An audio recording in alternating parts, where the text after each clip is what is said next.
مگر میرے ذہن میں جو ایک بات آئی وہ مسئلہ اگر اس طریقے سے بیان کیا جائے تو لوگوں کے ذہن میں اتر جائے. سمجھے نا؟ آپ دیکھیے ایک شخص نماز پڑھ رہا ہے، اب پیچھے کوئی عالم یا کوئی بھی شخص آ کر کھڑا ہو گیا اور اس کو یہ احساس ہوا کہ پیچھے کوئی شخص کھڑا ہوا. اب اس شخص کو متاثر کرنے کے لیے اس نے رکوع لمبا کر دیا، سجدہ لمبا کر دیا، قرات طویل کر دی،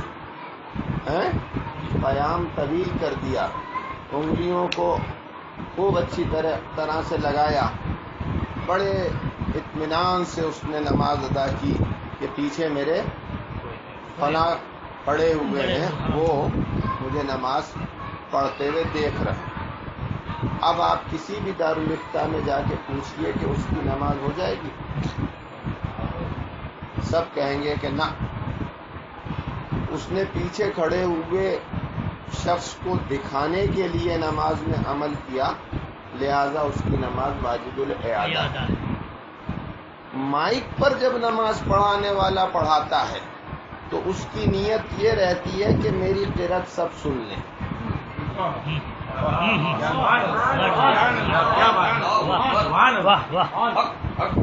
بات سمجھ میں آئی نا؟ خصوصی طور سے اس مائک کی طرف توجہ دیتا ہے اور ان کی خاطر جو ہے قرآن پڑھتا ہے، نہ کہ خدا کے لیے. سمجھے نا؟ اور رہا سوال قرآن کے سننے کا تو میرا اللہ عالم الغیب اور میرا رسول عالم غیب. اس نے قانون بنا دیا کہ ظہر میں اور عصر میں بالجہر قرآن نہیں پڑھو گے. سمجھے نا؟ اب جنہیں قرآن سننے کا شوق ہے وہ ظہر میں بھی قرات کروایا کریں اور عصر میں بھی قرات کروایا کریں. سمجھے نا کہ ہمیں سنائی نہیں دیتا لہذا زور سے پڑھو. نبی کو یہ معلوم تھا ایک وقت آئے. سمجھے نا؟ لوگ جو ہے اپنے مشین کا استعمال کریں گے. سمجھے نا؟ لہذا ظہر اور عصر کی نماز جو ہے بالجہر نہیں رکھی. بات سمجھ آئی نا؟ اچھا تیسری بات کیا؟ آپ یہ بتائیے کہ اللہ تبارک و تعالی نے جب صحابہ اکرام نبی کی بارگاہ میں بلند آواز میں کلام فرماتے تھے تو اللہ تبارک و تعالی نے منع فرمایا منع فرمایا نا کہ نبی کی بارگاہ میں چیخ کر مت بولو، اپنی آوازوں کو بلند مت کرو. تو نبی کی بارگاہ سے بلند بارگاہ اللہ رب العزت کی، عظیم بارگاہ اللہ رب العزت کی ہے. مجھے یہ بتائیے کہ لاؤڈ کے معنی کیا ہوتے ہیں؟ نا لاؤڈ کے معنی ہوتے ہیں چیخ کر بولنا. لاؤڈ اسپیکر، اسپیک مطلب بولنا، لاؤڈ مطلب چیخنا، یعنی کہ چیخ کر بولنا. تو اب یہ بتائیے کہ نماز میں جب آدمی ہوتا ہے تو اللہ سے کلام کرتا ہے. نبی کا فرمان کیا؟ اللہ سے کلام کرتا ہے تو اللہ سے تو چیخ کے کلام کرے گا. آگے نا بس.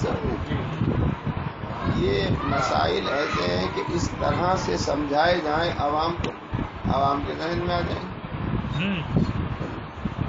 صرف اتنا کہنے سے عوام کی ذہن میں آج کی تاریخ میں نہیں آتا کہ مسئلہ یہ ہے. مسئلہ ہے تو کیوں ہے؟ مسئلہ ہے تو کیوں ہے؟ کس کے اندر طاقت ہے کہ نبی مقدس کی جالیوں کے سامنے کھڑے ہو کر چیخ کے بولے؟ جو خبیث ہیں، جہنمی ہیں، کافر ہیں، وہ بھی چیخ کے نہیں بولتے. نبی کی جالیوں کے سامنے بولتے ہیں؟ کسی متبع کو دیکھا چیخ کے بولتے ہوئے؟ اگر وہ ایسے کرتے ہیں نا، اس طرح سے بولتے ہیں نا، آہستہ بولتے ہیں، کوئی چیخ کے بولتا ہے نا، جب نبی کی جالیوں کے سامنے چیخ کے نہیں بول رہا ہو، یا نبی کے سامنے چیخ کے نہیں بول رہا ہو، تو نماز کے لیے تو نبی کا فرمان ہے کہ جب نماز میں بندہ ہوتا ہے تو اللہ سے کلام کرتا ہے۔ اللہ رحم کرے لوگوں کے اوپر، جو لوگ اسلام کا مذاق اڑواتے ہیں۔ مسلمان جتنا اسلام کا مذاق اڑوا رہا ہے اس وقت، کافر تعظیم کر رہا ہے، اور جس کو اسلام و دین ملا ہے وہ مذاق اڑوا رہا ہے، سمجھے نا؟